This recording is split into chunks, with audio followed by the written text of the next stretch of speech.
Death Watch.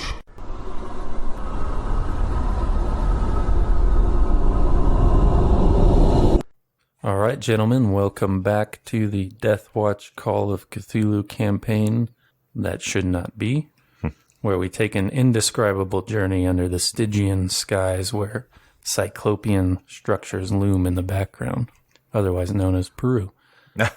I'm Travis. I'll be your keeper tonight, and we'll start with you, John. Hi, I'm John. I'm playing James Whitmire, and I am a little sad that we've lost a companion. Well, you got his gun. Yeah, you looted him. And I will use that to honor his memory. His Colt 1911 seems to glow with an inner light. And I would say that's unusual, but all Colt 1911s look that way. So. Yeah. Perfect nightlight. That's why you always leave them on the nightstand. I'll never miss with this because his soul inhabits it. All right. I'm Chris. I'm playing Charles Stanton, guide for the group. And I'm indifferent that Nicholas Sacedo is dead. Justin. I'm Justin. I'm playing Lance Monroe, the archaeologist and purveyor of artifacts, who also is fairly ambivalent to the death of Nicholas. Sorry, Brandon. That's how our characters feel. I'm Brandon. I used to play Nicholas Saucedo. How do you feel about that? And in real life, I can see their tears, so I know how sad they are.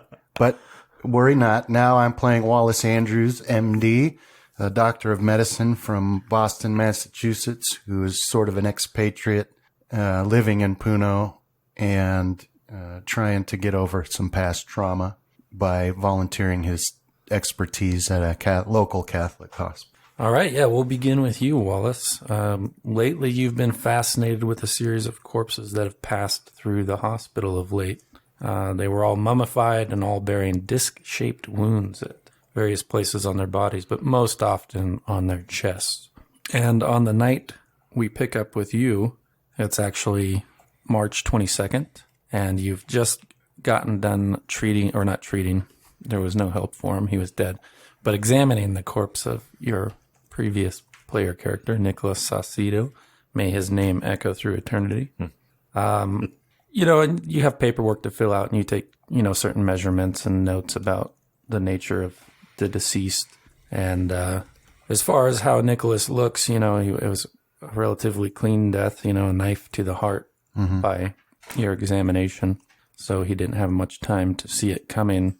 And so he actually has a somewhat peaceful expression on his face, as though he's just in a deep sleep. Well, as peaceful as Nicholas's face could. Right, yeah. And that's sort of the curiosity about him, because you recognize the wounds from mustard gas, right? Was that correct? Yeah. So it's just sort of one of those curiosities about life that he would survive the Great War, you guess, to die an ignoble death on the streets of Puno. But it's while you're filling out the paperwork and maybe thinking over this offer that one of the nuns has given to you, that there's apparently an expedition heading into the highlands that is looking for medical expertise. And perhaps you're thinking of taking that offer up because it's been feeling a little frigid of late with relations with the locals of Puno, because you're from America and you're white, and you fit the description of these Pishtaku myths that you've heard tell of, kind of like a vampire myth. But you're interrupted because one of the nuns comes down and says that there are 4 more corpses for you to examine. They're bringing them in now. Okay. So what this resolves to be is 3 men and 1 woman. Like there's an older woman who looks like she was stabbed repeatedly about the neck and chest. There's she was headshot. Sorry about that. There's a man of Japanese ancestry who looks like he was stabbed about the chest and neck. And then there are 2 what look like locals to Puno, some with gunshot wounds, some with stab wounds. And on their belts, you see that knife that you had noticed on one of the men that came in with Nicholas earlier. And this knife is a curiosity to you because you've seen it on one of the corpses you've examined in recent weeks. Not one of the mummified ones, but a corpse that was found near a mummified one, where they had just been stabbed and the knife was left in their body. So in any case, they're laid out on the table, and you guys start doing your measurements. The nuns help you with this. You know, you measure like the diameter of the exit wound or the entry wound or something like that. And Damn. so you're mostly taking these measurements as the nuns call them out and writing them down on the paper for each of the deceased. And when one of the nuns gives you the measurement for the old woman that was shot in the head, for the exit wound in particular, of, you know, roughly 25 centimeters, that doesn't seem right. That's only about an inch. Because when you first saw it, when you were helping to load these bodies onto the tables, it was much larger than that. Yeah. Right. Okay. So, well, I do sort of have a drinking problem. Okay. Sort of. So I'll take a hit from my flask and I'll take a second look at it. And then maybe I'm tired. Right. So yeah, her measurement seems to be right, but these are precise measurements. So when you go over there to double check her work, she had given you 25 centimeters, and now your measurement's 22. Okay. All right. So now I got to do. I'll point it out to her, Sister Agnes, Okay. and tell her to, Sister Agnes, you must be more careful. Dimensions are important, and I'll show her how it's actually 22 centimeters, not 25. You can't just guess. All right. She takes your correction with the grace of God and goes back to her work. And yeah, this isn't like a very rapid process. You know, when you show her how it's done and she goes to do it again, it's the same measurement that you got when you did it most recently. Okay. So perhaps it's nothing. All right. And just the error. But you can return to your paperwork, and you have the bodies all examined, so you guys can go upstairs to more comfortable, like your office or whatever, or where you do most of your work. Because where you brought these bodies in, since they don't have any refrigeration, it's just in a basement part of the hospital where it's relatively cool and dry. Okay. And you took your measurements, you put the sheets over the bodies, and you go upstairs. Well, hang on now. I wanted to take a closer look at that knife. Okay, sure. And you said I'd seen them before. Yeah, in some of the bodies. All right. So, have I kept one? Because if I've seen it more than once, then this is something that needs to be looked into further. Yeah. One of my theories is that there's some Aboriginal religious practice that I'm not aware of. Yeah, you think that maybe you have those belongings still somewhere in storage. Mm-hmm. Okay. Which is upstairs. You're not entirely sure, you know, because at the time you first saw the knife, you had nothing to compare it to, so you just threw it. I mean, they're cataloged, so it's not like you throw them in a room in a big pile of dead people's belongings. Yeah, well, I want to ask one of the nuns to compare it for me. Say, I've seen this knife before. Will you look back at however we identify it? Yeah, you want her to go get the knife from storage? Or? Yeah, well, all she needs to do is go to storage and look and see if the knife is the same. Oh, okay. Because if so, then we'll look closer into it. But for now, I'll just leave it here, and we'll go on about our business. But I just want her to look into. So yeah, you just have the mountain of paperwork to look through, and also nagging in the back of your head was this offer to join this expedition. And so, what are your thoughts going to be? They left where you could get in touch with them. Yeah, it's the hotel here in Puno. Right. So I will go speak with Father Gaston about it. Get some advice from him. Okay, yeah, he's in his office, and he's a man who could probably trace his lineage more to the Spanish rather than Aboriginal groups here. And when you pose the question to him, he seems somewhat crestfallen, but he encourages you to go. You know, there's just a lot of work to do here of late, it seems like, and we'll miss your skill with the scalpel. Okay. How long do you think you'll be gone for? Well, I can't guess. Maybe a month. Well, you always have a place here, friend. Okay. Well, I'll tell him thank you for taking me in. And now, like I said, I'm sort of becoming Catholic, so I'm like doing the stuff.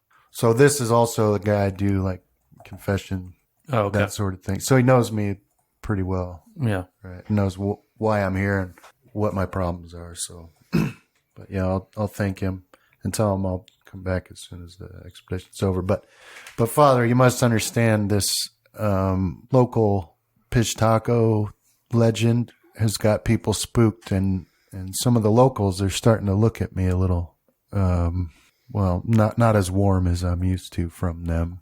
So it might be a good time for me anyways to make myself scarce. I agree. It's pure selfishness that I'd want you to stay. That reason and, a journey is good for the soul. So perhaps it will do you some good to get up in the highlands. And it's at that moment that you hear glass break coming from the sublevels of this hospital. Okay.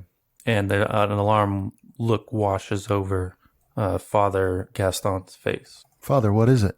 Didn't you hear that? The glass break? One of the sisters probably just dropped something. I'll go check it out. Okay.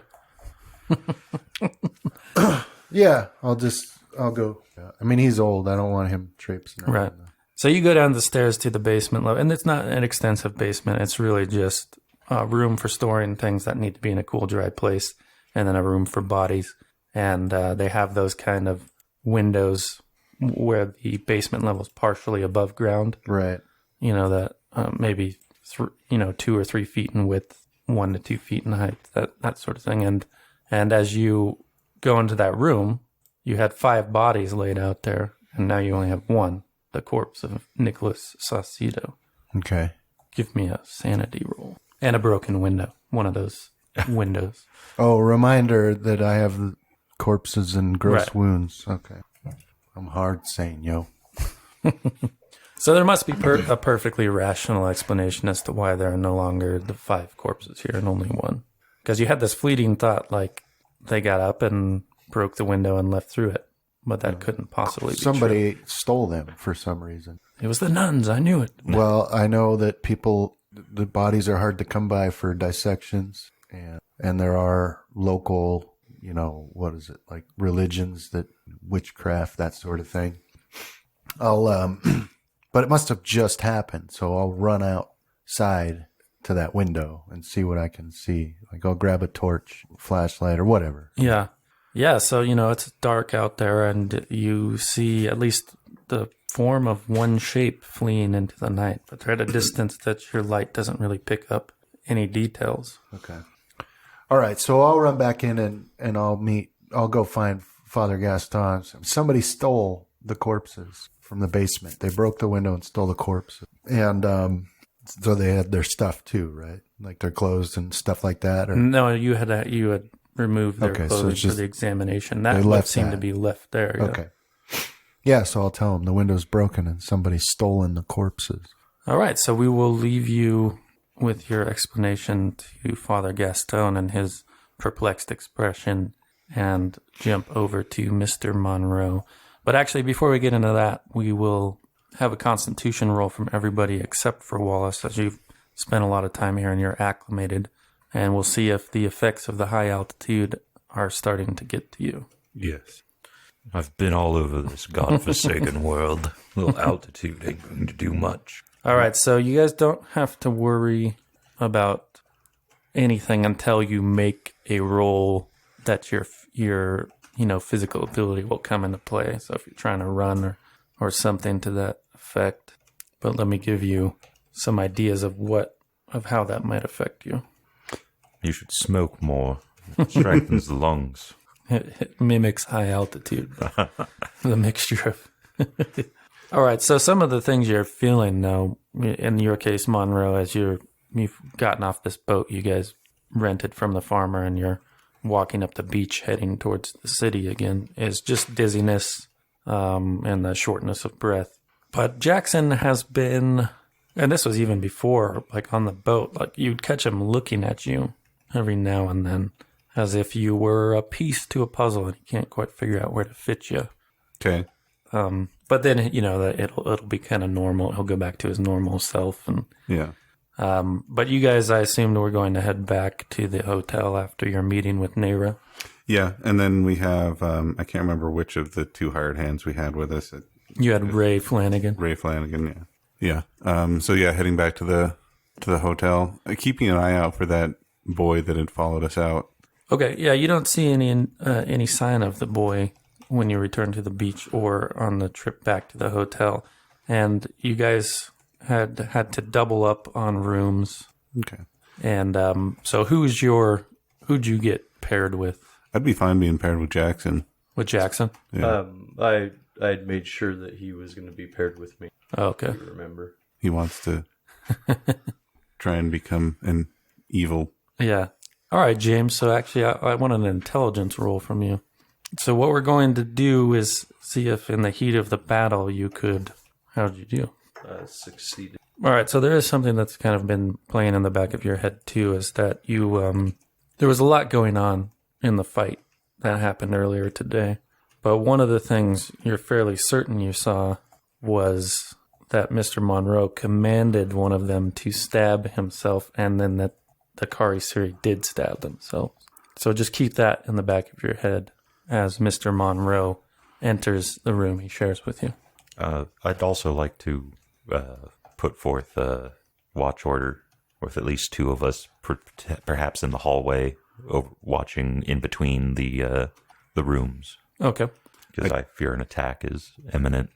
I do want to note that when I was commanding them, I was always saying, like, in the name of Father, blah, blah, blah. Right. But he was throwing his voice using ventriloquism. But anyway, yeah, so I think watches would be good for the night. Also, potentially barricading windows. Okay. Paranoia is on the rise for poor Charles Stanton. Yeah, perhaps before you return to the room, there should be a meeting of the minds in this little cafe they have in the hotel. Okay. Because I'm sure James is going to want to know the results of this meeting with Nera so he can plot the expedition a little bit better. And, so you... and you can also suggest that watch idea that you have. All right. So yeah, in this little cafe, it's relatively late, so they're not cooking any big meals, but you can still get, little snacks and coffee or tea, and you guys are all gathered down there. And you can all notice this relatively obvious time where Jackson Elias is sort of chewing on the end of his pipe and glancing over at Monroe every now and then frowning and then trying to partake in the conversation. But as to where this ruin is purported to be, this pyramid is where Nera pointed it out to you on the map there. It looks like it's about 70 miles away, James. Okay. Charles, sorry about that. And you can guess in that type of terrain that that's probably going to be a journey of multiple days. It could be 4, it could be up to a week. But again, this is an approximation based off of what Nera said. And, once you get into the area she zeroed in for you, you'll still have to cast about for it, because she just gave you a mark on a map and not much else in the way of terrain features to locate this pyramid. But it is a far sight closer than you were before. Okay. Though we did have a little bit of her description of, Right. wasn't in her story, didn't the god get tricked into being sealed, and then they built like a temple on top of that ceiling, and yeah. Yeah, so obviously the structure, and since she's seen it in her lifetime, it's likely exposed and not buried. Yeah. So it should be obvious. It's just a matter of finding it in that little area. This is through like plains or mountains? Mountains, right? Yes, so it's mountainous terrain. You're looking at scrub grass and fodder grass and brush is what you're going through. It's relatively arid. The terrain that we're in now actually looks very similar to what you'll be traveling through. So you have good sight lines as long as the terrain is somewhat flat or you're up on a ridge or a peak.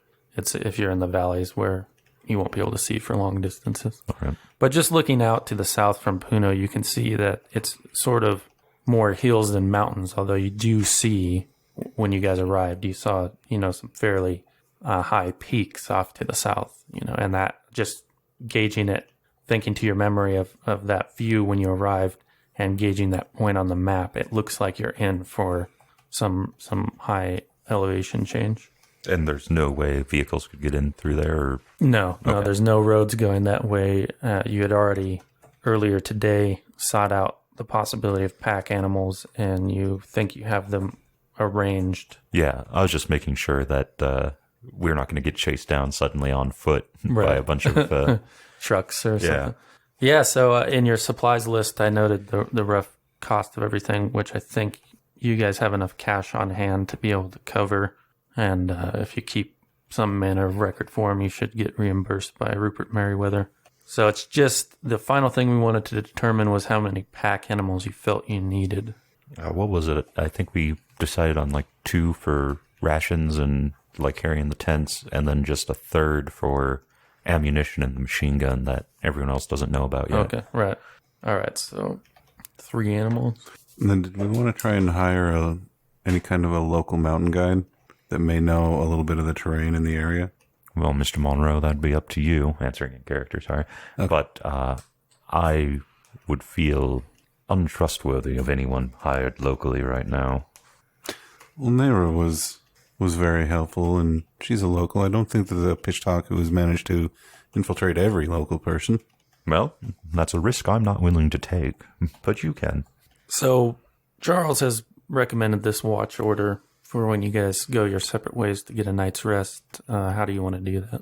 And actually, before you guys break from this cafe, Charles, you think that by late morning tomorrow, you should have all of the supplies in order and your pack animals, and you guys should be able to set out. All right.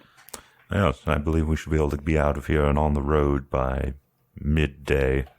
And then, Brandon, when did you want Wallace? When would he likely come in after his duties are complete? And he could enter this scene now, or do you want him to No. come in the morning? The surprise is that this is all hallucination, and we're breaking into the morgue right now to behead the Pishtaku vampire. Yeah, so I've decided to join, so I'll go in the what time is it right now? So you end at about 8 p.m. Yeah, that's too late. I'll go in the morning. Okay. All right. So yeah, continuing on with the scene there, Charles. The watch. What did you guys come up with? Sorry, I missed it. It's just two people off and on throughout the night. I But- feel more comfortable having someone that is good with a weapon Yeah. with me. So Either one of the 2 hired hands or well, Charles there's himself. a good chance that Monroe wouldn't even need to do the watch. But like me, Roy, and what's his name? Marco could probably trade off throughout the night because I'm going to be up kind of late plotting the trip course, anyway. yeah. Yeah, so it's as you guys return to your separate rooms that Jackson Elias actually catches, like he touches your elbow, Charles, as you're walking down the hall in front of him, and he's like, "Can I talk to you for a minute?" Of course, Mr. Jackson. Yeah. Correct? Okay. Normally I just kind of sit on this because it's sort of baseless and it's actually a stupid superstition, but I'm going to go ahead and put it out there since people are dying, and I don't want anything to surprise us. But during that whole encounter with the Pishtaku earlier today, I noticed that Mr. Monroe seemed to, in some way, have been able to command one of the Kari Siri to stop what they were doing, and it appeared that they stopped. Now, I don't really have to tell you that I could absolutely be mistaken on that. Yes. Once lead starts flying, usually most common sense seems to go out the window too, but... There's another thing I noticed. Maybe you'll agree with my assessment of Monroe, and I don't mean this in a negative way. I actually like the fellow, but my grandmother always told me that there were gilded men and there were men that were solid gold all the way through. And Mr. Monroe strikes me as a gilded man. That the confidence that he puts on as part of the role that he plays, with his job or for whatever reason. But that there was a change when he gave this command. And I didn't see the facade that I was used to seeing in my conversation with him. There was an unusual air of confidence about him when he gave that command. But, like I said, it's a stupid superstition, so I just leave it with you, and I hope you have a good night. Good night to you too, Mr. Jackson. And perhaps you'll help me in keeping an eye on Mr. Monroe. Of course. Thank you. Sleep well. All right, Monroe, I know you had that photograph, and you've now had that artifact for a while, and you've wanted the opportunity to examine it, and you probably had it earlier. It's just we got sidetracked by something else. So the first thing you notice when you come back to your room with James is that you don't like being in there as soon as you walk in. Okay. And it's the same feeling that I had when I took it to examine it. In this particular case, walking in, you don't lose that dark presence in your mind, but you just are extremely uncomfortable being in there. Okay. I'll start looking for some arbitrary reason to change rooms. You know, I don't like the way that the window is facing the direction where there's a lot of darkness in the alleyway or something like that. Are you telling James this? Yeah. Okay. Yeah. So I'm going to start looking for kind of an excuse to change rooms. Well, I'd hoped that we would have an opportunity tonight to investigate or to use that mask again. This really interests me. I'd like to know. I'd like to uncover the mystery of that man and that thing that I saw in the sky. I understand your curiosity, but I also need to remind you that curiosity did kill the cat. We are working with powers and circumstances that we don't fully understand, and I, for one, am beginning to get a little more hesitant to delve deeper into this myth, especially considering what we've seen with the Kari Siri and the monstrous creatures that they become. Well, and if you're too chicken to investigate further, I'm not. Just leave it with me, and if I have any questions, then I'll ask you about them, I guess. I will leave it with you, but remember, one man's prudence is another man's cowardice. Yeah. And if he wants to, does the hotel have a single room available? No, you would have to shuffle the rooms you guys already had rented. Okay. Right, because the space was a problem you had when you arranged them. So it would be like you would take Jackson and he would go in with whoever Jackson was with, that sort of thing, or some combination of that. Yeah, I'll suggest trading rooms so that there's one person trained with a rifle in each room. Yeah, I'll trade rooms, but I'd like to kind of section off, at least the bed area so that with like a sheet, something like that. Okay. Just tell him I enjoy my privacy. All right. Who do you want? You want Jackson or you want No. Ray or Marco? I'll take one of the other two. The two new guys. All right, we'll give you Ray. Okay. And then you go off to fill his spot with... Jackson? Sure. Yeah, with Jackson. Jackson's like, I don't like the window. I need to change. No, there's only a slight pause when you come into the room with all your stuff, and I assume you're leaving the object behind that you suspect has given you the discomfort. So yeah, it disappears when you're out in the hallway. So yeah, there's just a slight hesitation. He was taking some things out of his bag and putting them on a side table, carefully arranging them. And when he looks to see who it is, he freezes for a moment, but then back to being normal and friendly with you. So is it just me and Jackson in this room? Yeah. Okay. Yeah, I'll say to him, I don't mean any disrespect for James, but I felt a little bit more comfortable being in a room with you after that scuffle we had with Kari Siri. I have to admit that I am greatly appreciative of your heroic effort to throw yourself between myself and the Kari Siri that was attacking us. Well, don't mention it. I'm sure you'd do the same for me. And I don't blame you about James. He's kind of a wild man with that pistol of his. But I was gonna get in the bath and get a shave in and all of that.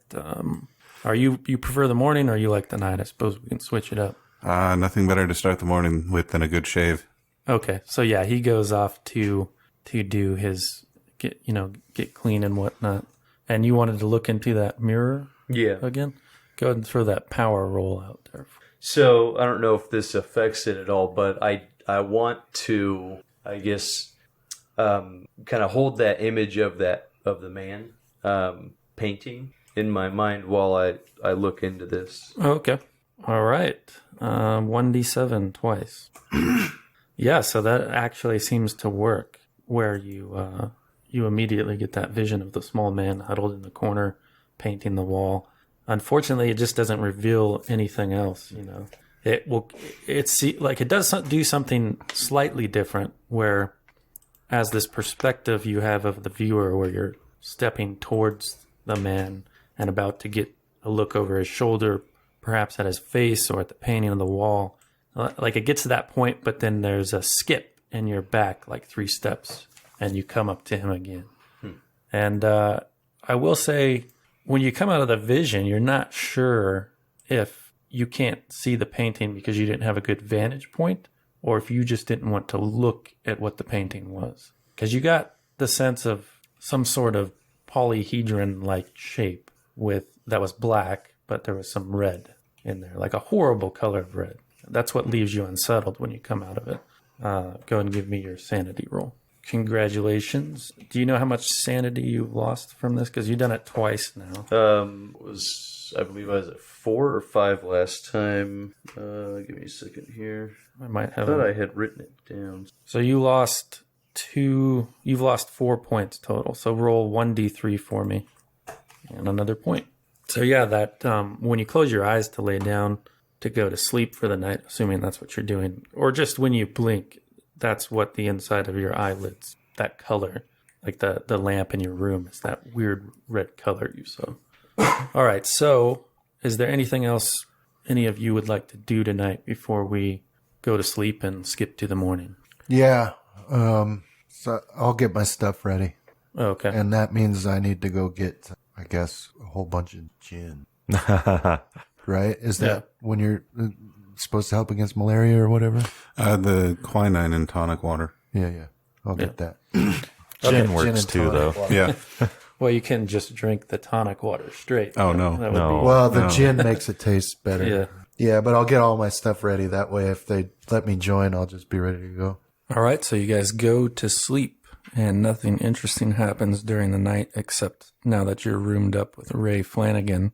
He pulls out, a bottle of Irish whiskey and offers you some, but since you're a teetotaler, he makes the sign of ward off evil and goes to his bed and drinks by his lonesome. Yeah. Well, I'll let him know that me and alcohol don't do too well. As I'm sure you guys have noticed, James is a violent person already. Yes. Yeah, just shooting that gun.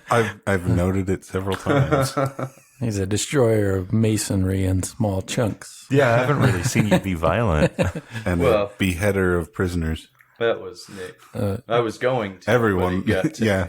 he got I guess you were the one that suggested taking the sword and stabbing him through the skull. I was, yeah, exactly. Mine was to not decapitate him, but to continuously, Basically stake them. yeah, Yeah, which and over until we were ready for him. was horribly violent for someone who had never been in those kinds of situations. Well, there's a reason why I'm in Peru and not back in the States right now. Well, I hope to return. Yeah, we don't know what else he smuggles. Not that there's really like a drug smuggling at this point, but maybe people. Well, yeah, I think that there's probably well, I mean, I guess alcohol would be That'd be a big one. considered the drug, which he is into. But in the morning before we set off, I do want to try the mask again. Oh, okay. This time I'm going to try and hold the image of that thing that I saw in the sky All right. above Boston. We'll see if your luck works out again the way it did. It got you it twice last time. And I'm going to figure that I will probably tap out maybe around midnight, and Roy will take over so he can continue his drinking in the hallway. And he's never visibly drunk as far as you can tell, though you often see that we're playing the stereotype to the hilt here. No, we're playing that stereotype. He's Irish. They were born drunk and they'll die drunk. The only time they're sober is after they've dried out in the coffin. All right, yeah, power roll again, Mr. Power, that's Whitmire. Uh-oh. Yes. Do you want to keep those that I just did above? Or do you want me to re-roll them? I rolled the 1d7s If first. we awaken something, I think we should quickly get our wills out in the mail before... So that's an extreme success you rolled while peering into the golden mirror. So while you're drawn into the mirror, again, you're not given a vision. Instead, you're taken to the black, tenebrous place. Okay. You have a sense of scale when you're in there, but there's nothing to see. that gives you that sense of scale. And the scale that you feel is that it's just immense. And then a voice, deep and resonant, echoes out from everywhere, and it asks you, Why have you called upon me? I seek knowledge. What knowledge do you seek? I'll describe that vision that it showed. As, What's up with that old yeah, man? Boston. Oh, that back, one. Yeah. I was standing in the streets, and this thing darkened the sky. I need to know. I want to know what it is. The mask can see at many different times. It could be something in your future or something in the past, but I won't reveal the true nature of it to you without something in return. What do you want? I want you to free an aspect of mine. Okay. Who? I can feel you're close to it now. Traitors. I'm surrounded by traitors. Yeah, I'll ask it. Who then, or what is it? It is Father. Okay. Well, how then? How do I do it? It is bound. You must remove what binds it. Let me show you, Father. and from there, the space that you're in it stays dark, but you get the feeling of constraint. And also, as I described to Mr. Monroe earlier, you lose that sense of your human physiology, your human self, and you're now something wriggling and limbless and sightless, and the other senses you have are gone or changed or twisted in strange ways. And there are many others like you that you wriggle with in this filth, and you get the sense of a much larger being at the center of whatever this space you're in, and you can kind of hear this bubbling, oozing sound. And I need a sanity roll. That sounds good. He's going to die by the end of this. 2 extreme successes in a row. Sorry, 1 second. Never much minded wriggling. Always kind of fun. Reminds me of when I was a boy. Kind of a boring fellow, aren't you? Just wriggling along. All right, so roll. You lose 1d6 sanity, please. And no, I won't tell you what a failed one was. So yeah, 2 points. And, I suppose the fact that you're not in the realm that you normally inhabit and you're kind of used to these visions, that this just is something that's not real, for lack of a better word, or whatever these visions are. So yeah, you only take a mild hit to your sanity. Does this vision track different than the others that he's been seeing for the total sanity loss? Yes. Okay. Yeah, it's a different...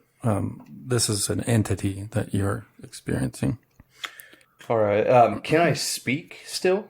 No, you try to, and nothing comes out, but there's some sort of nonverbal communication that happens where the entity, this mass at the center of this darkness, cries out in idiotic hunger, and you feel compelled to seek out food for whatever it is.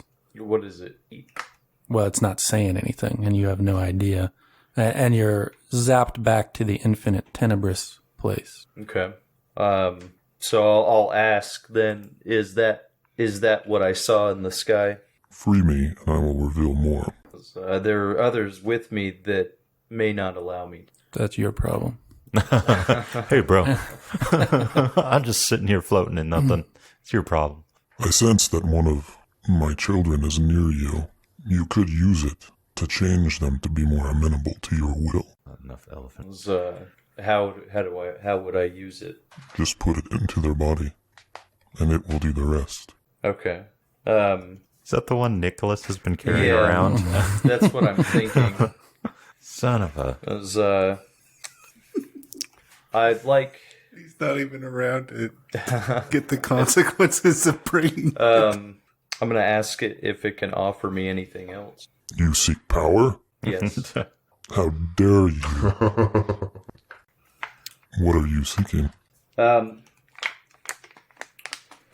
Well, I want to be rich, wealthy beyond belief, and powerful. Free Father, and it will be yours. You have a deal. And then you come to in the bathroom, we'll say, and Okay. you're back in your room and everything seems to be normal except for that lingering feeling. You sometimes have these superimposed senses of this worm-like entity that you inhabited over your normal ones, but that fades rather rapidly. Okay, so focusing our narrative lens on Mr. Monroe as he is shaving in the bath the following morning, you're working at your neckline with a straight razor, and as you glance away from the mirror to see your jaw and your neck in the reflection and you look back, you are surprised to find that the eyes that stare back at you, you recognize the face, although perhaps it looks a little more arrogant or a little more confident, but the eyes have gone completely black. Okay. And it speaks to you. You're not speaking as far as you know, but it seems to speak to you in your voice, although more sure of itself. And it asks you, what acts have you done in my honor? I have learned how to use my powers.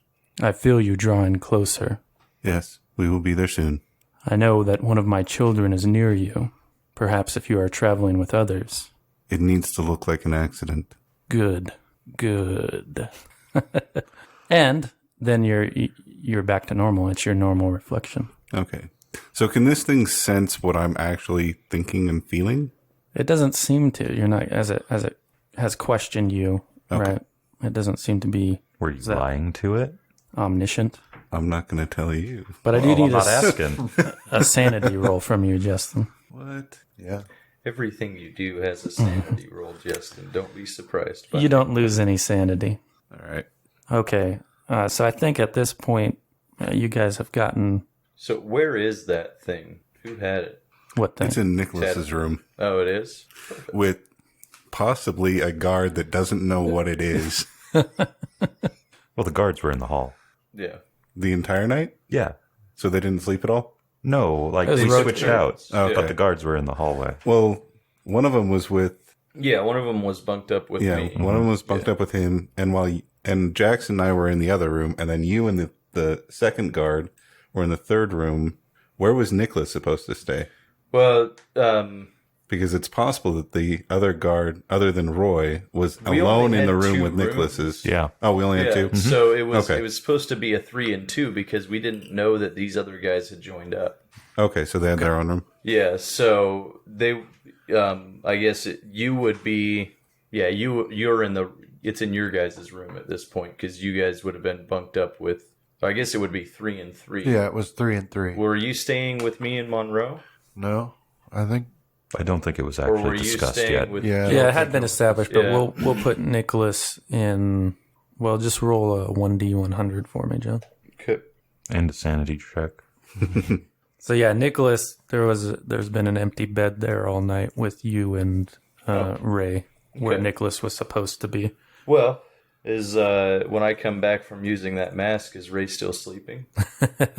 No, he took the last watch. Oh, So, he is? Yeah, so you Okay. have the room to yourself at this point.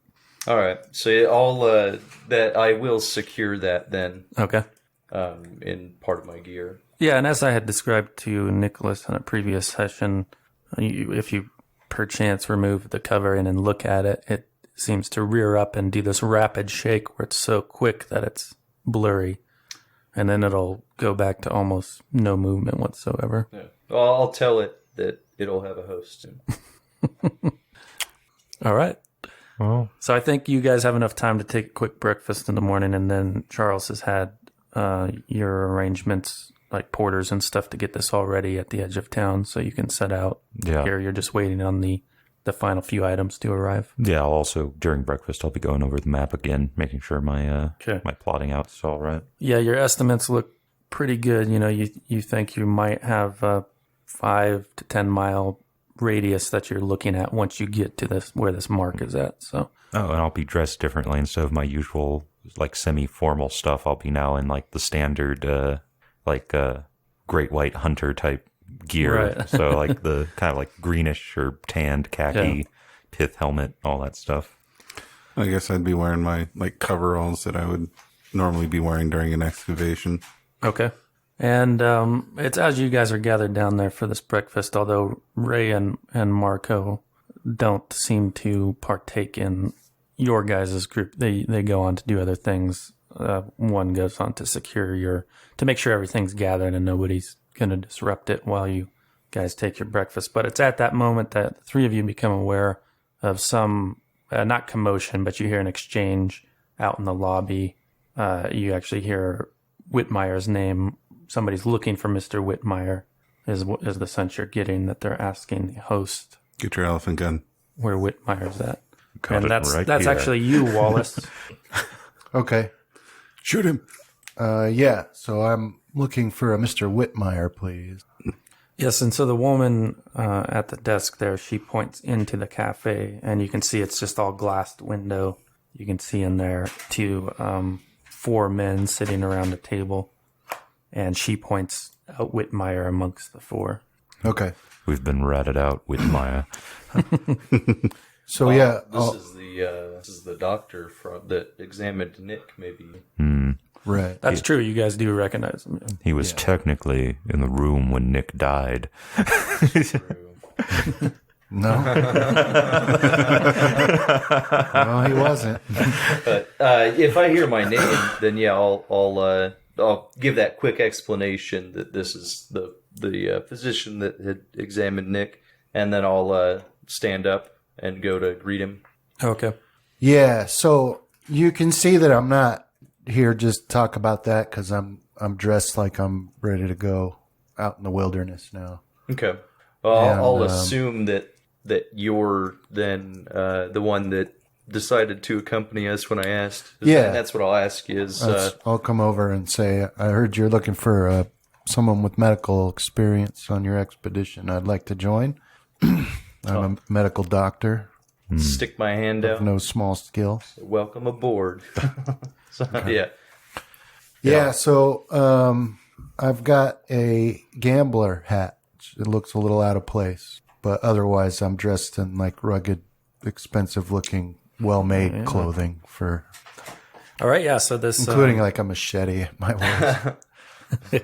Whitmire escorts this doctor to your guys' table, and there's time for you to join in on the breakfast. And Yeah. introductions are made all around, and I guess I'll open it up to you guys if you want to have any discussion. I want to thank you for letting me come with you. No, my good friend, it's our pleasure to bring you along. In fact, we could have used you yesterday. Yeah, I'm sorry about your friend.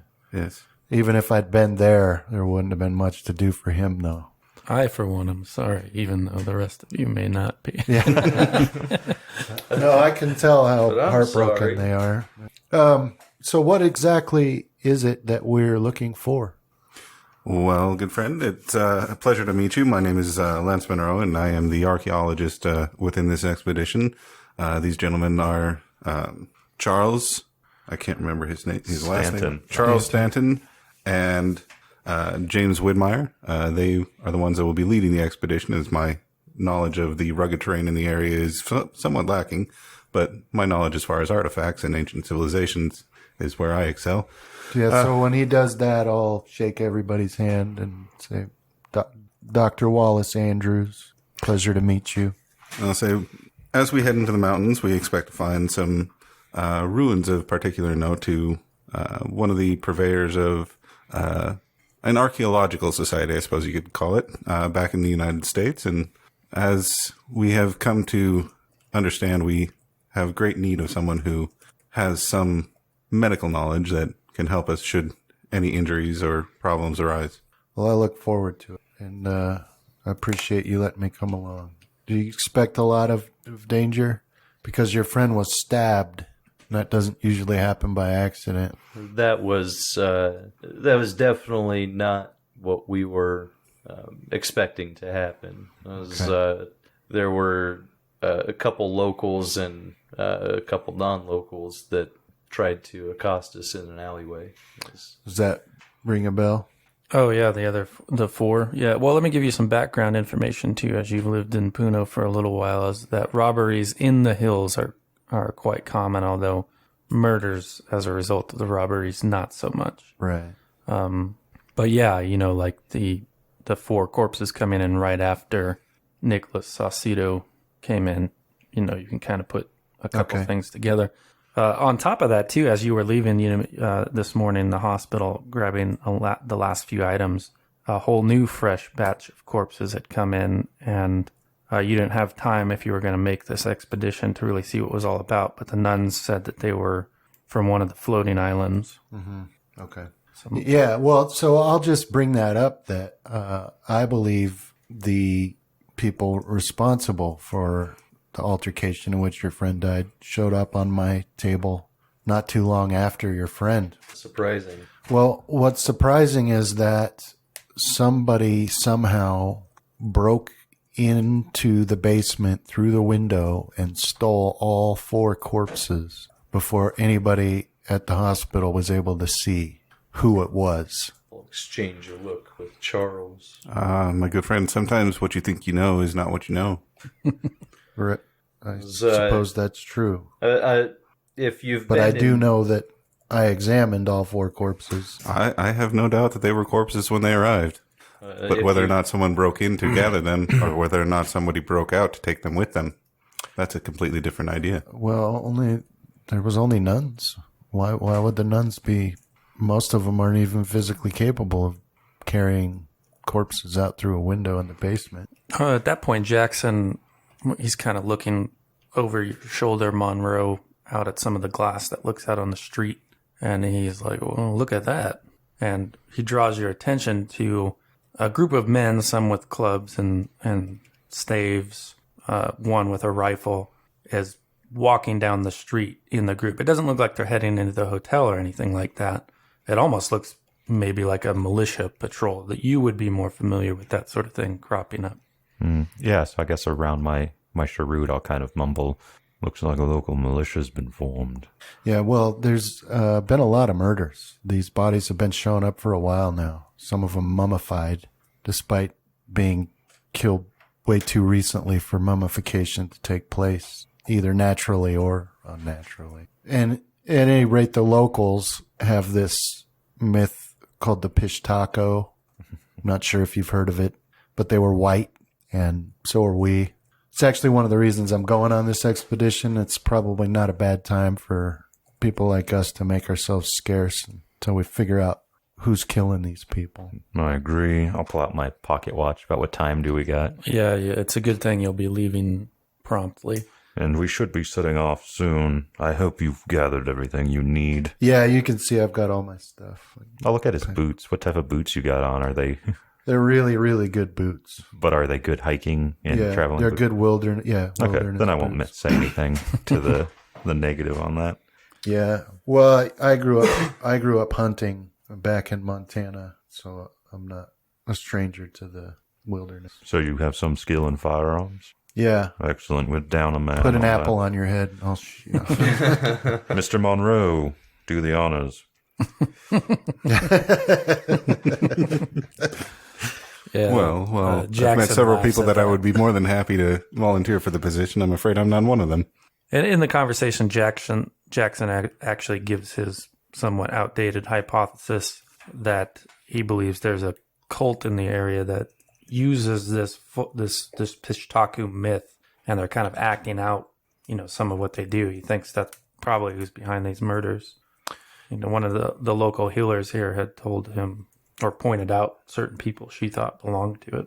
Well, I've actually considered that myself, and after examining the wounds, there's this disc-shaped wound on all of these, and it has lacerations inside of it, and I can't for the life of me think of any animal with the proboscis that creates such a wound. So there must be some machine they're using, although who would design such a thing and how it would work is beyond me. Yes, a machine.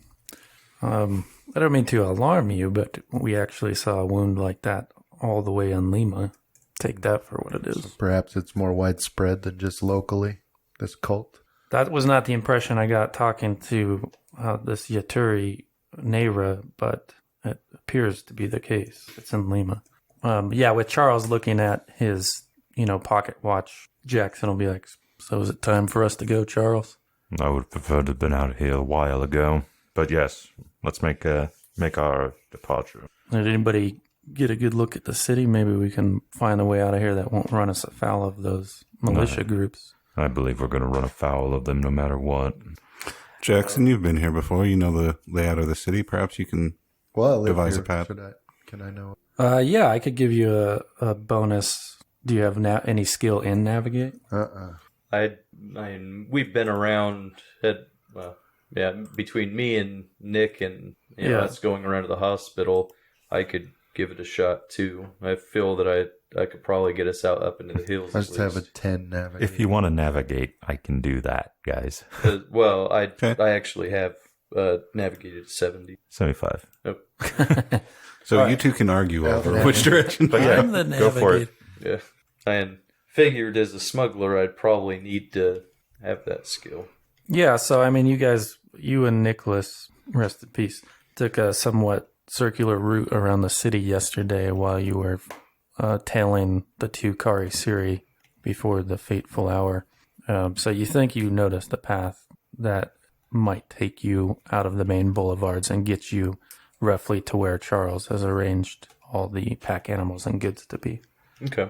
And that's what happens. You lead them through this warren of narrow and quite steep pathways until you come to the edge of Puno, the south edge of Puno, where you see next to a hut there are 3 mules laden down with goods and a couple of porters standing around, and Marco and Ray are there with rifles. So, but yeah, you avoid all those and you guys set out on your journey. So this terrain that you find yourselves in is very dry, so the plant life that grows here is adapted to very little water. So as I described to Charles, what you're looking at is scrub grass and fodder grass. That's what the alpaca herds feed on, and then brush.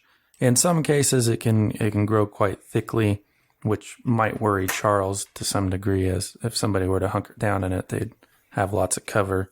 But as far as the lay of the land ahead of you, you can see quite far. And occasionally there'll be these bare patches that the brown earth pokes through, and it almost has sort of a reddish tint to it, but more brown than red. And you see some quite high peaks, very distant to the south, that Charles is aiming you guys for. So those of you that were affected by this altitude sickness, you have no problem keeping pace for the pace that Charles sets you guys, but it is quite uncomfortable. You know, you get that dizziness and difficulty breathing. It just never feels like you get a full breath, but he manages to keep a pace that doesn't push you guys too hard. If I asked our physician the best way to, increase my air intake, could I try that roll again? No, but I don't know if Monroe will share the knowledge or not. Yeah, which knowledge? Of The coca leaves? Yeah. Yeah, I'll mention the coca leaves once we get out of town. And I'll also mention, what was her name? Naira's warning about disturbing bodies in the caves of the mountains. Okay. Well, where do we use coca? Well, she gave us some, and I'll kind of pass them out. Okay. So yeah, it just seems to be James and Mr. Monroe that are most affected by this. You're well acclimated to it already, and Yeah, I'll take some anyway. everybody else is just tough as nails, so they shrug it off. But yeah, it does seem to alleviate the worst of it. You know, you're still aware of it, but you know, it has a mild stimulant effect. I'm not going to chew on them quite yet, knowing that we're going to be going up into much higher terrain. And Yeah, it's something akin to coffee. So Okay. it's not like you start making Coke pitches or something like that. You're not like, hey guys, I got this idea. Da da da da da. It just feels like you had a little good bit cup more of coffee. energy. Yeah. But yeah, you guys, it's as I described in Barren, you don't see much in the way of wildlife, although occasionally you do see what looks to be some type of condor, like circling high up, and a distant herd of alpaca here and there. But the whole day passes without event, and you find a hollow in sort of the low point of a series of hills that seems to be the best Charles, with the help of Marco, can pick out in this terrain as far as cutting the wind and doing that sort of thing, where you all bed down for the night.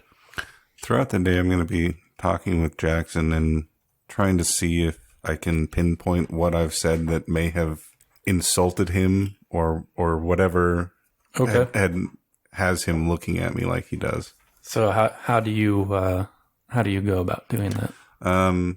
First, bring up old conversations we've had and asking his opinion on things that I think I may have said to upset him. Oh, okay. Yeah, I mean, you could try a persuade roll if you want to get him to open up about it. Sure. All right, you got an extreme success there. Without using magic.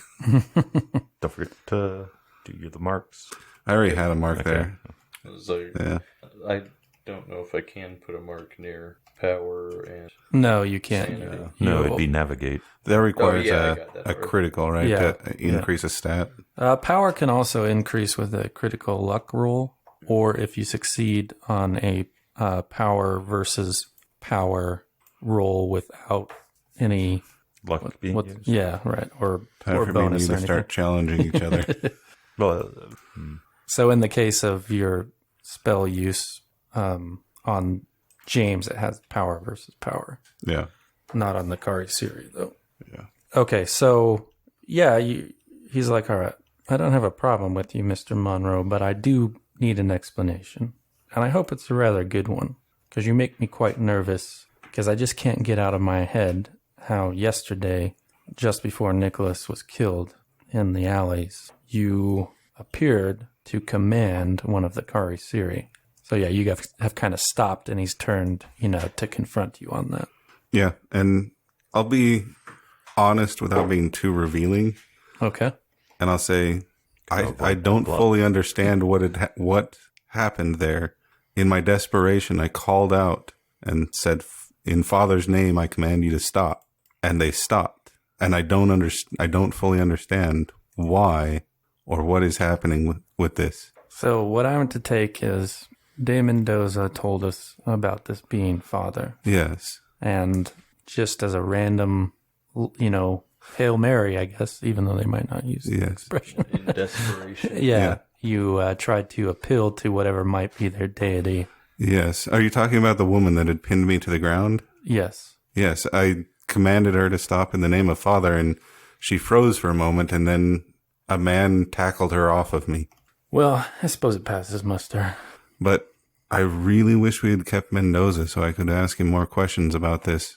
There is so much about this cult and these powers that they seem to have that are far beyond my understanding and my capabilities to understand. Well, here's what I can tell you, Mr. Monroe, is that we don't really understand what we're dealing with.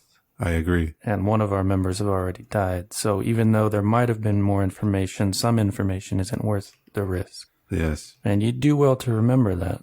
But as an academic, I still struggle with not knowing. Academics will ruin the world one day. Yes, I'm sure we shall. But yes, so you carry on with your journey. Is there anything else that any of you wanted to do before you arrange your camp, or maybe while... Because as often happens, you have to bed down well before you might be able to rest. So, there's some campfire time. Mm-hmm. Is there any particular security measures you guys want to take, that sort of stuff? I would like to ask Charles if he could teach me any type of either, I guess, woodcraft or and also if I could take part in the watch. Unfortunately for you, I'm not one for surviving in the wilds. Oh, well, I thought your get-up says you are. My get-up says I'm good at guiding people in and out of the wilds. That's what pack animals are for. So part of that arrangement, you guys have several tents you can pop up if you want. You guys can do individual tents, or if you prefer, you can have a lesser amount of larger tents where multiple people bed down in them. But it does seem like a good night for them since the wind picks up and it gets quite cold. How much room is in this space? Is it enough to pop up individuals? Or? Yeah, that's why Charles and Marco agreed on it. Yeah. Yeah, sounds good. I guess how much time do we want to spend setting up and tearing down on our first day? Well, Well, it can all be done pretty quickly. yeah. Yeah, this is... Now the 1920s. Why does it take... Back then, tents only had 3 sides. It was easier. Wasn't it just 2 sticks, a piece of twine, and a piece of canvas over the top? And nothing was color, so it moved faster. Yeah. And Charles, are you just going to put your men to work on any sort of watch, or... I have no problem with us switching out. Yeah. For the most part, I want my machine gunner to be fairly rested. Okay. So but he's going to be slightly separate from the camp up on a area, like a small hill or something like that, where he can oversee us if there's one close enough. If not, Yeah, you could arrange that. So I have the watch as James is participating. If it's okay with. Yeah, I have no problem with it. All right, so let's just get a luck roll from James and Charles. All right, so we'll do Charles in this case. You got that much luck left? That keeps increasing. Wow. Well, not luck so much. The sanity's the one that keeps increasing. So you've taken the later shift, so you'll just kind of go right into the morning prep and breakdown and all that sort of stuff as soon as it's done. So you reckon it was shortly after you were woken up. You would think maybe around 3 a.m. or I guess if you check your pocket watch, it's around that time. Sounds like a good time to get up anyway. Yeah, and you hear over by where the pack animals are some sort of commotion, like one of the mules is like whickering nervously. All right. Is there anyone else on watch with me, or am I alone? You're alone. Doesn't sound like a wise decision. I'll ready my weapon and take a electric torch or a lantern or whatever and head on over. Okay, when you pick up your lantern and you take those first few steps, like suddenly there's a scream from the mule, like this blood-curdling scream. Killing my pals. And for the rest of you who are sleeping, I can take a hard listen roll. Oh, wait, sorry. I didn't change it to hard. That's fine. Yeah, mine wasn't a hard success. I think your hard is 10. Yeah. All right, so that... But you know what? I'm going to use 4 luck. Justin, that's going to be your downfall. I know. Yeah, so after this scream, it worked out that Marco hadn't been able to get back to sleep, so he actually pops out of one of the tents rather quickly, and this scream rouses you, Mr. Monroe. But yes, so we're paused in the act of you taking a few steps forward, and right after that scream, you see the rough outline of that mule just drop to the ground. It's no longer standing where the other two are, and those other two are moving around, pulling against the lead ropes that you have them staked down to. Yeah, I'll motion to Marco, if he hasn't already got his gun, to follow me, and then I'll hold out the lantern to Monroe. Okay. I'll probably have brought my own. Okay, that works for me too. Yeah, I'll set a mine down flashlight then. of some sort or something. Yeah. And then I'll ready my rifle and I'll start going forward. Yeah, Marco's got his as well, and you guys take some cautious steps toward it, and your lanterns starts revealing more of what's going on over there, and you see past the mules straining at their lead lines, you see some emaciated shape hunkered over the fallen mule, and now you begin to pick up quite horrific sound. Uh-oh. Something like a milkshake going through a straw. This sucking sound. Sorry, one sec here. I'm going to have to roll sanity in real life. Yeah, I'm going to inform Mr. Monroe to stop before the light gets too much on it. Oh, don't worry. I am probably a foot behind both of you that have guns. Well, you're the one that needs to worry, because if I see it and go insane. Charles. Sanity? You have no, you haven't. You guys are role playing it well enough. I don't have to put anything on you. Yeah, so that you just have the first action. Okay. I'm going to shoot this thing, whatever it is. You know, as a hunter, it's not a great shot you're making, so you will have a penalty dice All right. just because it's partially obscured and it's still in the shadowy part of the lantern light that Mr. Monroe has. But yeah, go ahead and throw it out there. Sorry. No, that works. You got a regular success. Yeah. All right, roll some damage for me. Okay. Not bad. Oh, that's right. It doesn't do it. Yeah, I still haven't figured out how to fix yours. And before I take the shot, I'll order Marco to put it down too. Okay. All right. So your shot echoes out in the night, and the gunshot will wake. Well, go ahead and put a listen roll out there. Or no, none of you guys fumbled, so it will for sure wake you up when the gunshot goes off. So the rest of you wake to a shot, James and Wallace. And you hear another one follow closely behind it as Marco draws a bead and fires off a shot. So your first shot seemed to do some sort of, you hit it somewhere in the upper chest, but it seemed to do some sort of damage to it where maybe you it blew out the spine in the back or something, because it seems to not move and jump up right away. It falls back, and that other shot from Marco clips it on the shoulder. You want to roll a damage again for him? Okay. Same gun? Yeah. Actually, let me change that to it was for sure a headshot. Okay. So yeah, and then the shape falls behind the fallen mule, and you don't see any movement or hear the sucking sound anymore, or hear anything else for that matter. One moment. Did you kill it? What was it? Well, let's go find out, Mr. Monroe. All right, you stay ahead of me. Yeah, so the three of you can walk up on this. But first, let's see what James might do upon waking to the sound of a gunshot. I'm going to sit up really quickly. Shotgun that slug. Yeah. I'll reach over to Nick's handgun, and I'll Okay. zip. I don't know. Pull the flag, right? I think they have rawhide to close them up or something like that. But yeah, you open up the tent and you see from the vantage point of your tent, you see Marco and Charles, still with their guns in a firing position, with Monroe holding a lantern up there, and you can see that it looks like there's only two mules now.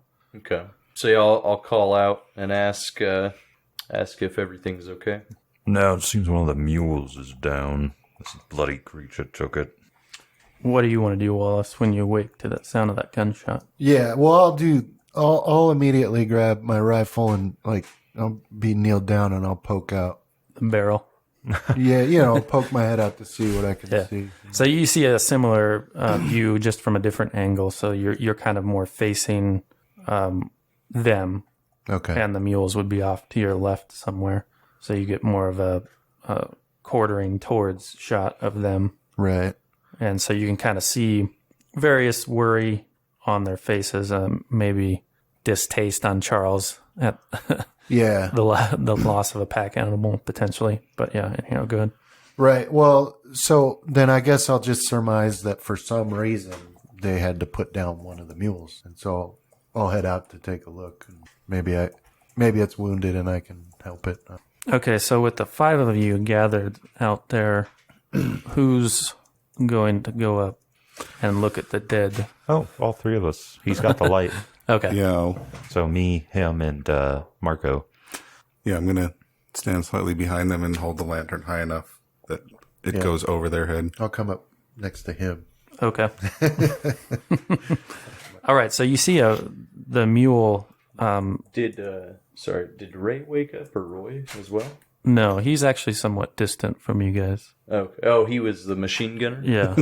I was hoping not too distant. Right. Okay. No, just to get a good firing line on a defensive firing line. So, yeah, he's still sleeping as far as you know. But so yeah, you see this mule. Its thrashing has calmed somewhat, and it has a gaping wound on its neck. But what draws your attention more is the thing that attacked it. And it looks to be human, or once was human. It's horribly emaciated, and its features are still somewhat twisted, at least what's left of its face for you guys to examine. And then that's what you see. But the mule does somewhat seem to still have some life in it, despite the gaping wound on its neck. Is it going to bleed out? It will without help. Was this, you said this thing was twisted, was the way that its face was twisted the same that we saw in the Yeah, it definitely looks Kari-Siri? like it's like the Kari-Siri face, but there's something more feral, because the clothes that it's wearing are like rags. Okay. Like you can't even really tell what kind of clothes they were. They're all torn and just sort of clinging to the form of this Kari-Siri. And I suppose this is your first look at one. Yeah. Or everybody's. We'll get the roll from everybody then. Sanity? Who's there, yeah. Wow. Dang, you're lucky on those. So is this different than like any of the twisted men we've seen before? It's in the same category. Okay. Okay, so I can note it.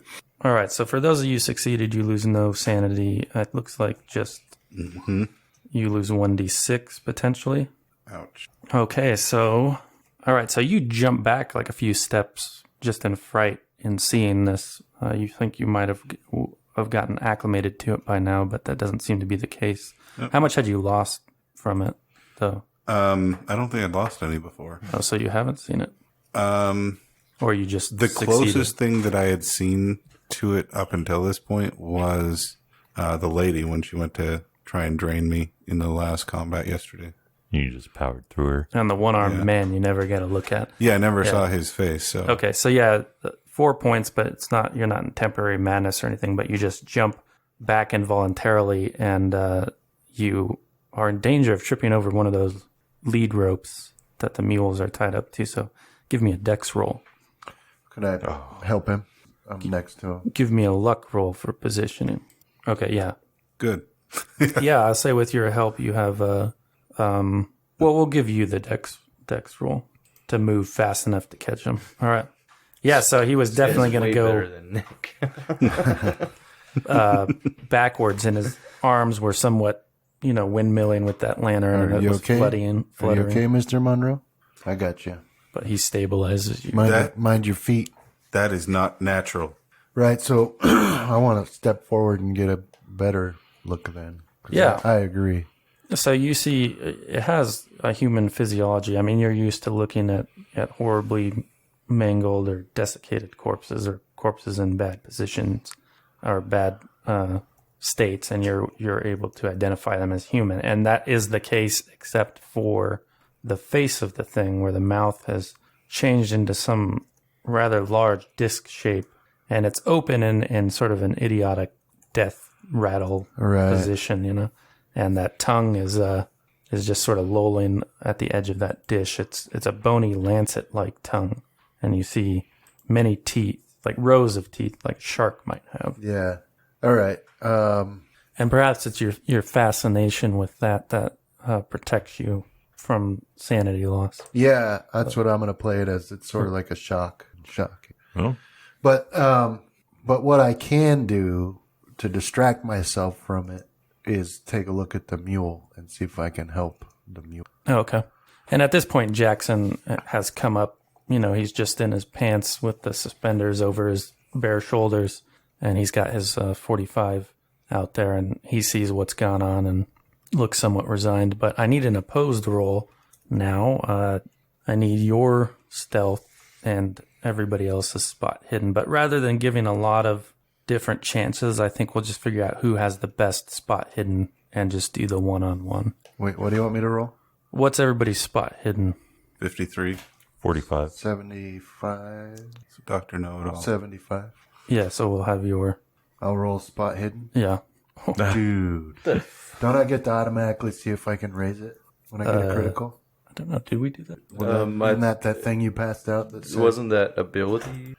Yeah, I thought that was just abilities. I don't know. No. What you get with a critical, though, is you might be able to change, what's happening. Like you can interject something into... If that ends up being the case, I'll check my notes. It's not a characteristic. Yeah.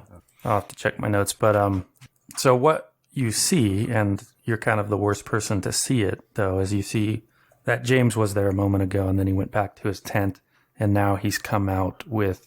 It's difficult to tell what it is. It's a large, bulky object, and it seems to be covered by cloth. But you got a critical. Are there anything you might think that could help this exceptional spot hidden? I have one idea if you don't. Well, maybe I could see just the expression that he's doing something sneaky on his face. All right. Yeah, we'll go with it. Yeah, he's... Or like the cloth moves and I see it. Yeah, there we go. Out. Let's do that one. It's it's kind of awkward because it was a big old specimen jar that you guys put it in, and that cloth that was covering it seems to come loose and it drops off for a moment. And he catches it and recovers it, recovers it. But in that time, you see something in there. Mm-hmm. It looked like a piece of fat, but it was moving rapidly. Right. Sanity roll. Oh, okay. We're going to break him on the first day. Can I luck a sanity? No, unfortunately not. Or push for that matter. So you're pretty close. But it's only 1d3 sanity loss for this. What is it? It's like 10 to go half-star have problems, or was it? Yeah, 5 is a temporary insanity, and then everybody has different amounts before they reach indefinitely insane. Yeah. So you lose 3 points of sanity there. Okay. And, perhaps it's the doctor coming out in you again. It looked like you had some biology training as well. Yeah. It's obviously an animal of some kind. You maybe cover half the distance just trying to get a closer look before you even realize what you're doing. So, James, that's what kind of clues you into the fact that at least Wallace has noticed you sneaking out with this specimen. What do you have there in that jar? I say out loud. That looked quite odd. That looked like some sort of creature. Let me see that. And that you guys you hear that, but you might be preoccupied. I'll let you role play it whichever way you want, Does Marco have any ability to try to take care of the animal? No, he doesn't. All right, so we're going to be putting it down then.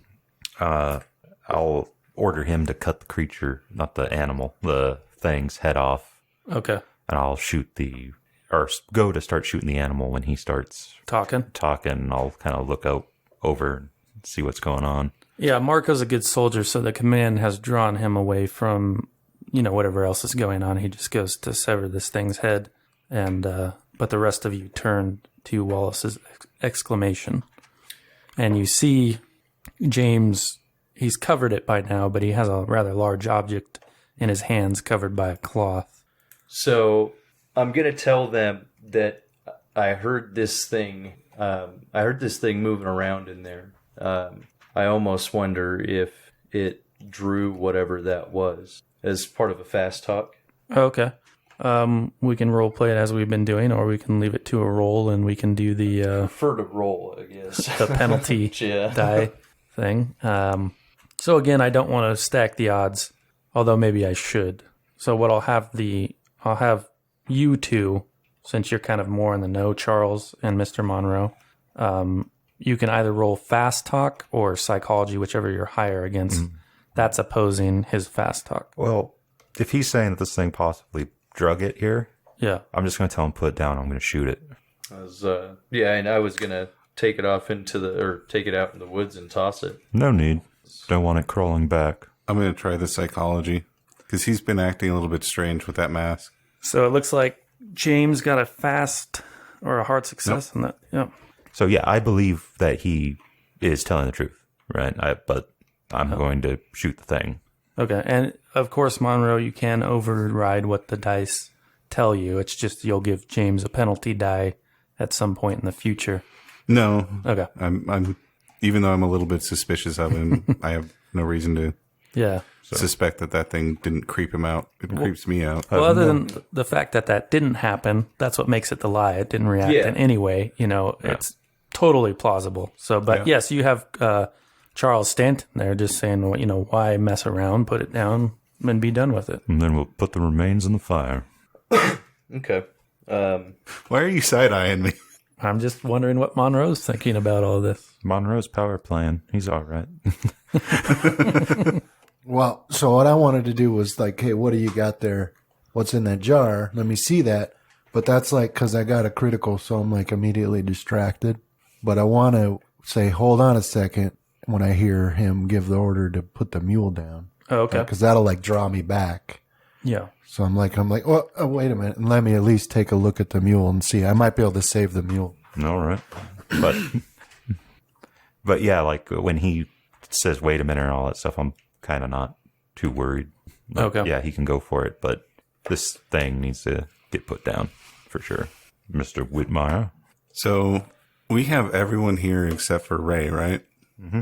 I'm going to bring that up, that we should check on Ray to make sure that he's all right if this thing attacked a mule.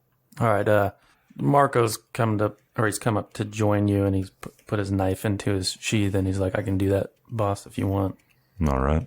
Mr. Monroe, go with him. What? There could be more of those things out there. All right, fine. Yeah, I'll hold the lantern as high as I possibly can to get as big a circle of light. Okay. All right. So, I'll take it, I guess off, say, let's do it over here so we're not shooting into, I guess, middle of the camp. I'd prefer to keep it near the fire. Okay.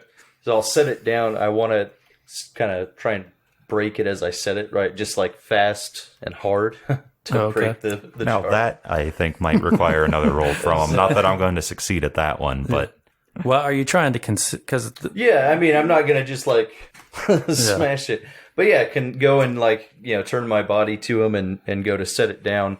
And if you want, I could throw in there like almost like I trip, right? well, yeah, because you're going to have to do something So- because glass just doesn't break, right? Yeah. So that's what I'm saying. You're going to probably I mean, do another roll the on cloth will muffle some of the sound, but it's just the proximity you guys are in.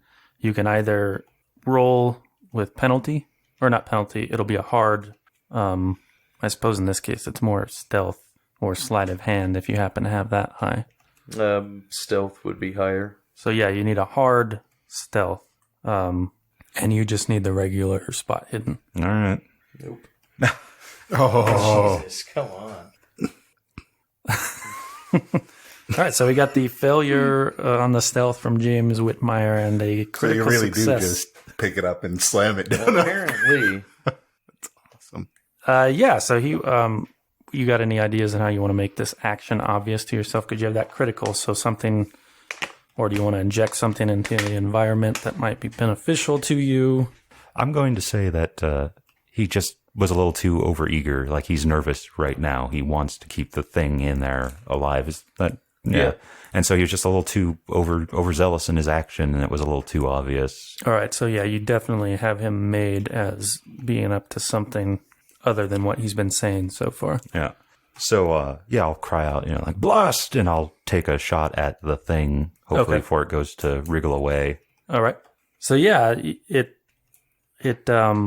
so when you set this down, you heard the crack and like maybe a part of it like tink out a section of it. So you can't really see what's going on since you Yeah. still had it covered. But I suppose the shot you have at this point, Charles, is you just see part of the cloth start moving as whatever was in there is wriggled out of this hole in the glass and is starting to make its way out. Do you want to take your shot at that point, or do you want to wait a little bit? Because you're not sure exactly where it's at, so it would be at penalty.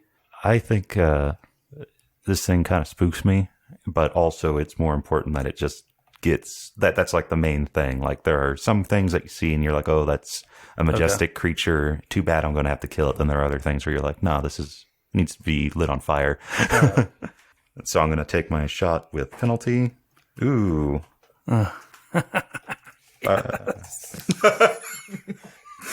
Yeah. You know, Okay. I think this game has broken our keeper because his maniacal laughing has been increasing every game session. So that's a failure. Yeah, that's a fumble and a malfunction. But Please say he shoots James. Is it a Please say he shoots James. oh no, it is a or wait, what? It's malfunction at 100 on Right. rifles. Nope. So you just need 100. So you narrowly avoided a fumble. So I thought that's where we were. All right. So yeah, you just hear more of the glass break as your shot. You can't actually really tell how effective it was, but you managed not to hit James or anything like that. James, what do you want to do? So trying to, I guess, keep with the ruse, all not knowing that I've failed, I'll hop back and unload 3 shots from the gun at it. Ooh, watch them all be ones. Which I guess would mean he misses if that's what he's going for. Okay. So you have similar circumstances as Charles Stanton did, except that with the 3 shots in there, you actually rolling 3 shots, both with 2 penalty die. Okay. So it's 1. It's for the second and third. All right. So Is it 1 hit?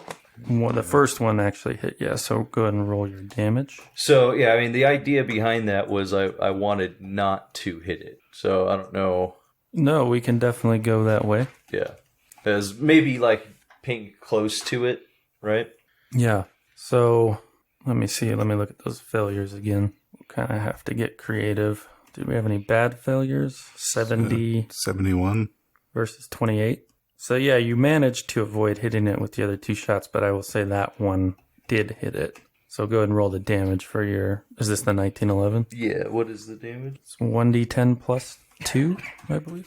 Oh, that was it. Why are you guys shooting at that? I say. You don't know What are you doing? What's Seven. going on? Jackson kind of grabs your shoulder and he's like, "Stay back. That thing moves quick." What is that? We don't know. Some kind of larva. Okay. But he says, "I can't really explain it all to you right now. You just don't really want to be anywhere near it. Just take, But is shooting it the best? I agree. That's probably not the best way to handle this. I have a machete. I'll offer my machete. Yeah, take a swing at it. Roy, did you roll? Oh, 7? Remember to breathe when you swing, so your mouth needs to be wide open. Lots of air, free from the diaphragm. War cry. So, James, after your salvo of shots it seems to stop moving underneath the cloth. And that's the point which Wallace comes up to offer his machete. No, I'm still by the mule. I've still got to look at the mule. You're calling over. I think I got it. Yeah, I'll go up and I'll fling the, the canvas, kind of give it a quick shake and fling it away. Yeah, it looks like you're going to guess it was one of his rounds that hit it. It seems to have killed it as far as you can tell. At least it's not moving or anything like that. Looks like you made up for that fumble there, Mr. Whitmire. I'll take the the canvas again and pick it up. Okay. And just toss it in the fire. All right. Yeah, it seems to go up. There's actually a little flare as the fire takes to burning this thing. Where did we even get that thing? We cut it out of the professor. The professor in the hallway at the university. All right, so you're over here working on this mule, and you can make a first aid roll, but it's gonna have to be a hard one because you're not a veterinarian. Okay, I'm gonna roll it. Nice. Ooh. Oh, got what you needed. So with that hard success, you're able to staunch the bleeding and allow it to live a little bit longer for further medicine that you might apply to it. In your assessment, after you stop that bleeding, exertion could be a problem for the animal. Yeah. As reopening the wound. Okay. Gentlemen, I've stopped the bleeding, and likely the mule would live if we were back in town.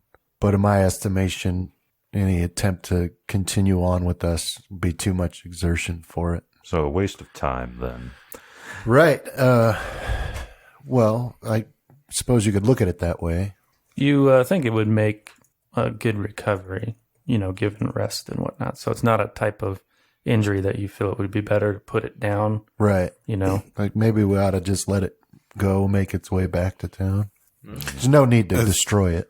As far as what he means by exertion, does that mean just carrying, just the climb, or carrying the baggage as well? Because we're going to have to redistribute all those supplies anyway. Mm-hmm.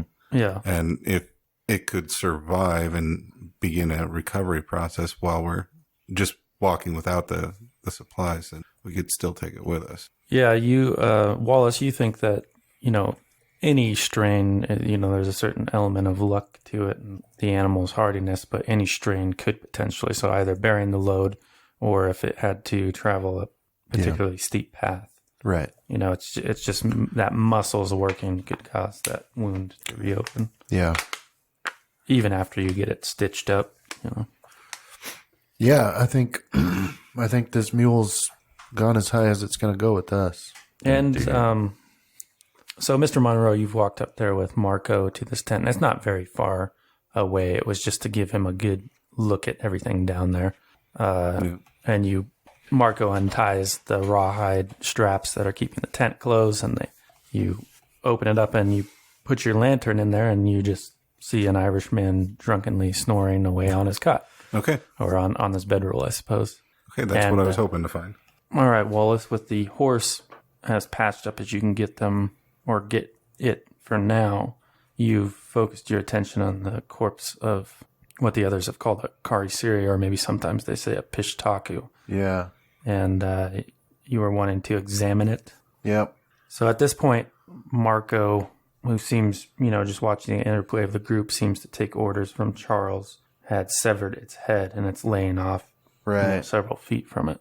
Yeah, I'll ask him to bring that to me. I'll need that. I think Marco's with me right now up at... Yeah. Okay, I'll just go get it. Yeah, so no change has happened to the head. I don't know how you handle it over there if you just pick it up. Grab it by the hair. Yeah, so it's still this disc-shaped mouth. And, Right. And what in particular are you looking for? Yeah, so I can tell immediately that mouth would make that wound that disc-shaped wound with the lacerations that I've been seeing. Yeah, you could think so. Like I had thought it was a machine, but this is a perfect fit, and I can look at the wound I just stitched up on the mule, and it looks like one of those wounds. yeah. So right now I'm like desperately seeking the science of it, so I don't have to dwell on the fact that this thing exists and shouldn't Okay. exist. So I guess what I'll try to do is figure it out. So I'll take my scalpel and slice open its jaw and see if I can get a look at the musculature there. Like how can it have a mouth this big and how it can have those teeth? See what I'm saying? Yeah. So, that's kind of the thing as you're slicing into the tissue is it seems to defy any, reasonable biology. Right. I mean, from outward appearance, the body looked like it had human physiology, but cutting into the jaw and the mouth, when you look at an animal that has those rows of teeth, what you'll see is like tinier and tinier teeth, Right. up in the jaw, but that doesn't appear to be the case. It does have rows of teeth, but they're all of irregular size. Okay. And that tongue is not, it's more bony than muscle tissue. Yeah. But where you're examining it, you have this thing's head there and the corpses laid out to your left. You see a bit of movement at the neck. Okay. Something glistening, kind of moving, protruding out of the severed flesh there. What do you do? Somebody come here and look at this. Yeah. So I'll bring the light closer and look, and I'll watch it. Yeah, so you see, the severed arteries. At least this part seems to bear some resemblance to human biology. You see the bone where the spinal column would be, and muscle tissue and fat. And it appears to be the fat that's sort of protruding from the neck of this thing. And it was Charles that's going to come over. Yeah, I figure I'm probably out around the fire, perhaps still with Whitmire. Okay. All right, so you approach to get a better look, and he's got his lantern at this end. Who's got the worst luck between the two of you?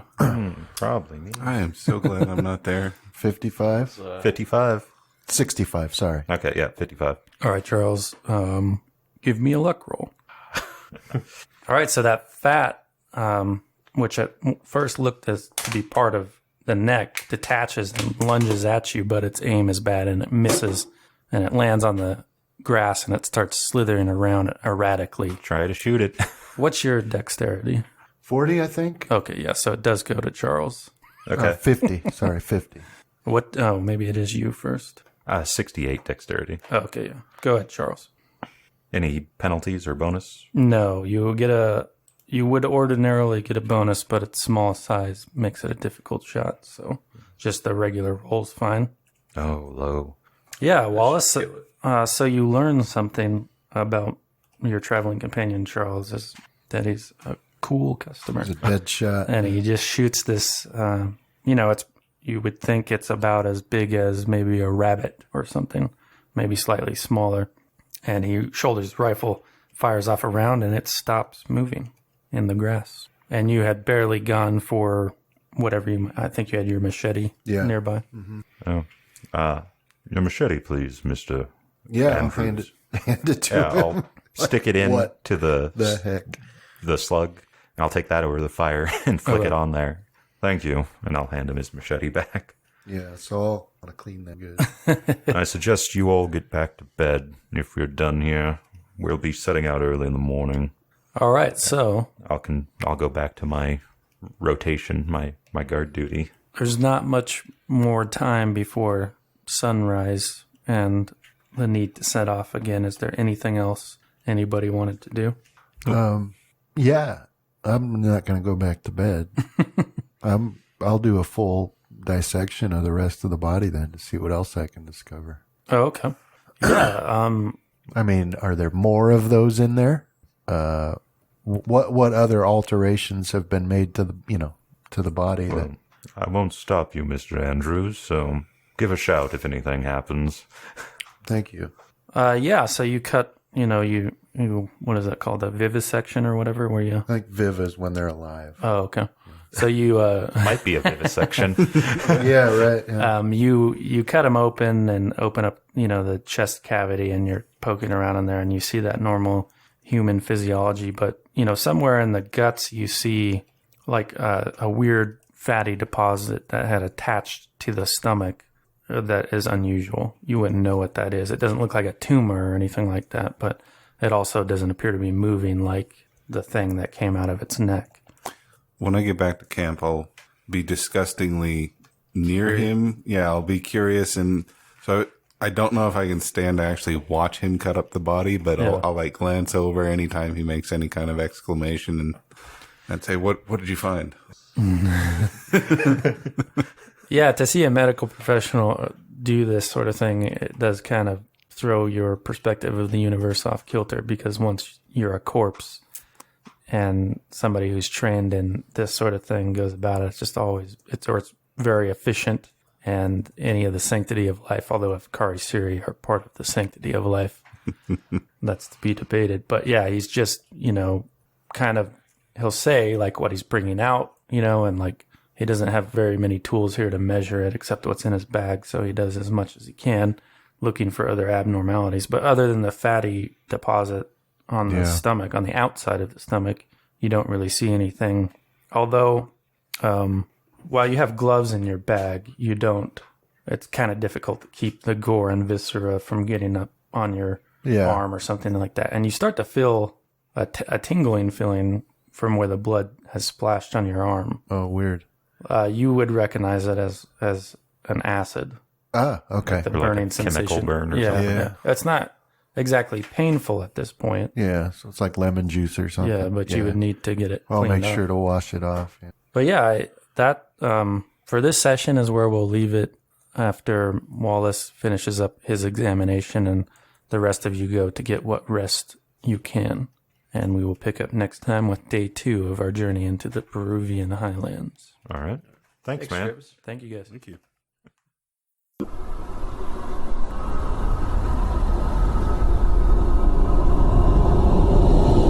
This has been a Death Watch production. Thank you for listening.